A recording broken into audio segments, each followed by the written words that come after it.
Hello बच्चों, आज की हिंदी ऑनलाइन कक्षा में हम लोग पढ़ेंगे वाक्य। अंग्रेजी में वाक्य को सेंटेंस कहते हैं। आइए देखते हैं। देखिए बोर्ड में वाक्य है। गोल का पृथ्वी आकार। पृथ्वी का आकार गोल है। बच्चों, दूसरी बात हमें समझ में आ रही है। पृथ्वी का आकार गोल है क्योंकि यहाँ पे क्रम से शब्द नहीं लिखे हुए हैं। दूसरी बात समझ में आ रही है क्योंकि शब्द सही क्रम में लगे हैं। पृथ्वी का आकार गोल है। ध्वनि से वर्ण बनते हैं, वर्ण के मेल से शब्द और शब्दों के मेल से वाक्य बन जाते हैं। बच्चों, आप लोग वर्ण और शब्द पढ़ चुके हैं। हम लोग आपस में जो बातचीत करते हैं वह वाक्यों में ही करते हैं। वाक्य सार्थक शब्दों के व्यवस्थित और क्रमबद्ध समूह से बनते हैं। सार्थक अर्थ के साथ, व्यवस्थित व्यवस्था में बंधा हुआ, क्रमबद्ध एक लाइन से, समूह एक ग्रुप, झुंड, जो किसी विचार को पूर्ण रूप से प्रकट करते हैं। इस तरह से परिभाषा क्या हो गई? अर्थ प्रकट करने वाले सार्थक शब्दों के व्यवस्थित समूह को ही वाक्य कहते हैं। बच्चों, यदि परीक्षा में प्रश्न आएगा कि वाक्य किसे कहते हैं तो आप उसका उत्तर लिख सकते हैं। अर्थ प्रकट करने वाले सार्थक शब्दों के व्यवस्थित समूह को वाक्य कहते हैं। और एक दो उदाहरण दे दीजिएगा, जैसे पृथ्वी का आकार गोल। कोई भी एक दो वाक्य आप दे सकते हैं। उम्मीद है बच्चों वाक्य आप लोगों को समझ में आ गया होगा।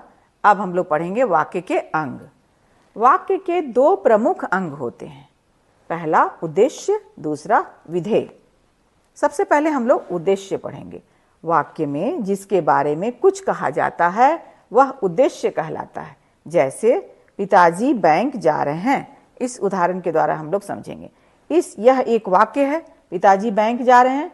अब कहा क्या जा रहा है कि वाक्य में जिसके बारे में कुछ कहा जाता है।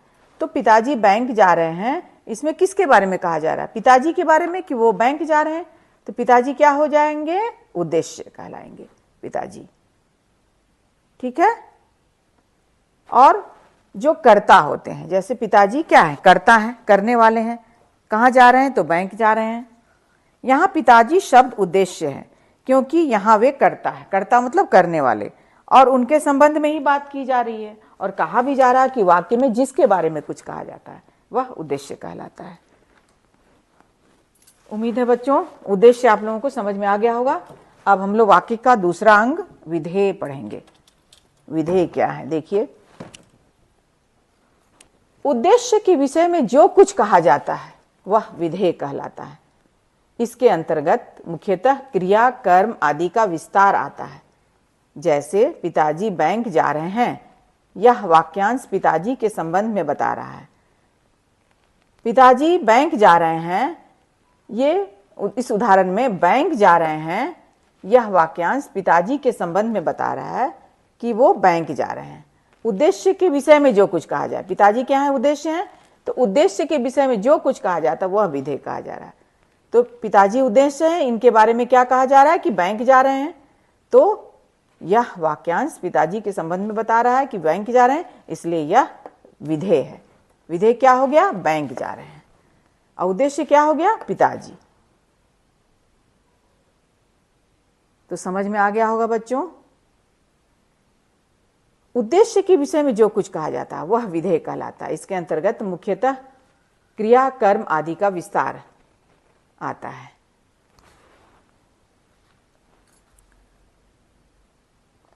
यहां बैंक जा रहे हैं, उद्देश्य पिताजी का कर्म, क्रिया और उसका विस्तार है। यह वाक्यांश पिताजी के संबंध में बता रहा है, अतः यह विधेय है। तो बच्चों उम्मीद है जरूर समझ में आ गया होगा। हम लोग एक और उदाहरण के द्वारा समझेंगे। जैसे मोहन पुस्तक पढ़ रहा है। तो मोहन उद्देश्य में क्या है? जिसके बारे में बात की जाए। तो मोहन क्या हो गया? उद्देश्य हो गया। मोहन के बारे में बात की जा रही है, मोहन कर्ता भी है। मोहन के संबंध में बात की जा रही है कि मोहन पुस्तक पढ़ रहा है। तो मोहन उद्देश्य हो जाएगा। और विधेय में क्या है कि उद्देश्य के विषय में जो कुछ कहा जा रहा है। जैसे उद्देश्य हो गया मोहन, तो उसके विषय में क्या कहा जा रहा है कि वो पुस्तक पढ़ रहा है। तो पुस्तक पढ़ रहा है क्या हो जाएगा? विधेय हो जाएगा। तो बच्चों, उम्मीद है आप लोग उद्देश्य और विधेय जरूर समझ गए होंगे।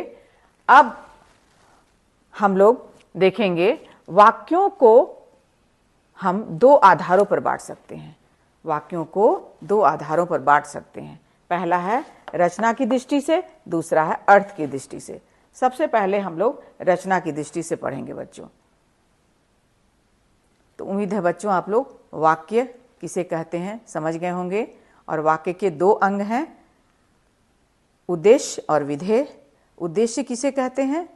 जिसके बारे में बात की जाए वो उद्देश्य है, और उद्देश्य के बारे में जो कुछ भी कहा जाए वो विधेय कहलाता है।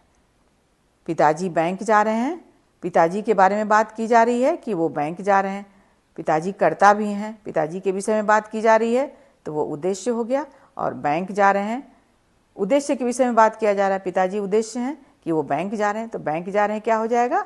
विधेय हो जाएगा। तो बच्चों, उम्मीद है आप लोगों को वाक्य और उसके दो प्रमुख अंग उद्देश्य और विधेय जरूर समझ में आ गया होगा। बच्चों, यदि हमारा वीडियो आप लोगों को अच्छा लगता होगा, समझ में आता होगा, तो आप लोग लाइक, सब्सक्राइब एवं शेयर जरूर कर दीजिएगा। धन्यवाद।